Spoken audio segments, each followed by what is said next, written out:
এই প্রতিটা মানুষ জানতে চায় কি হয়েছিল ৭৫-এর 15ই আগস্ট।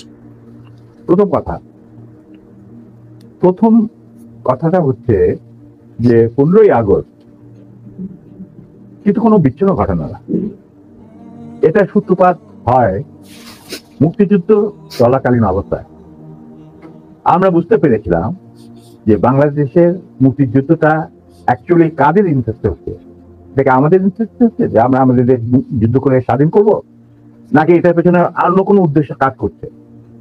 যখন 7 দফাতে চুক্তি করে নজরুল ইসলাম আর তাজউদ্দিনকে পারমিশন দেওয়া হলো to establish provisional government in Calcutta, এই 7টা ক্লজ পড়ে সাইন করার পর, দস্তখত করার পরে নজরুল ইসলাম সাহেব ফিট হয়ে পড়ে গিয়েছিলেন যে এটা তো একদম একটা দাস খর, যে আমরা ক্রমান্বয়ে ভারতের একটা করজ রাজ্য, তারপরে একটা অঙ্গরাজ্য হিসেবে